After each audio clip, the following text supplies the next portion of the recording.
Banyak hal terjadi karena salah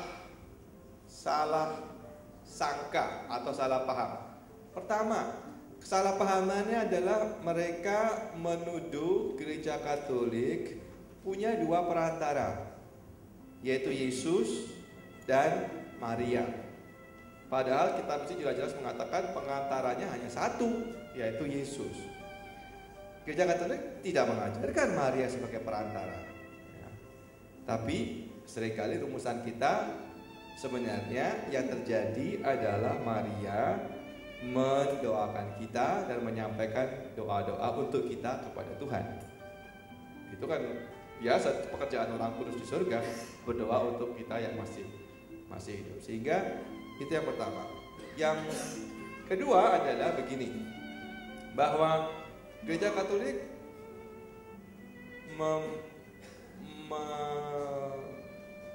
menciptakan banyak hal baru tentang Maria yang tidak ada dalam kitab suci.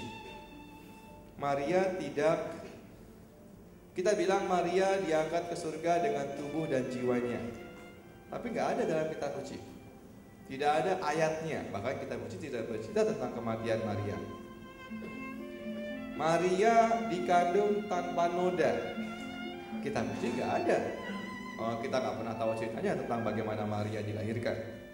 Tapi itu kan dari Paus yang merumuskan secara eksplisit apa yang memang secara implisit sudah ada di dalam kitab suci, dan itu menjadi tugas magisterium.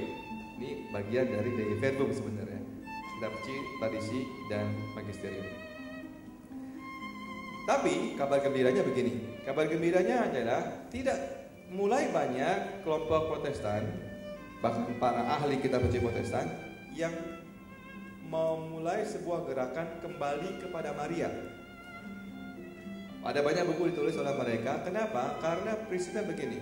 Ketika malaikat Gabriel memberi salam kepada Maria, kan dikatakan, "Salam hai engkau yang diberkati." Mereka melihat kalau Tuhan bisa menyatakan kepada Maria, "Hai engkau yang diberkati," adalah sebuah kehilangan besar kalau kelompok-kelompok Protestan menjauh dari Maria.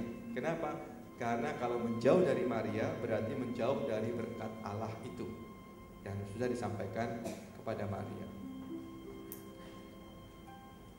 Jadi sebetulnya di luar sana tidak seperti yang kita duga. Artinya begini, apapun yang melawan tentu terkait dengan apa yang tidak sesuai dengan kitab suci menurut penilaian mereka. Dan sisi yang perlu kita lihat juga, banyak dari mereka sungguh melihat orang Katolik adalah orang-orang yang sesat yang harus diselamatkan. Tuh, mereka puasa loh. Saya kenal kelompok-kelompok itu, mereka puasa, mereka mati raga.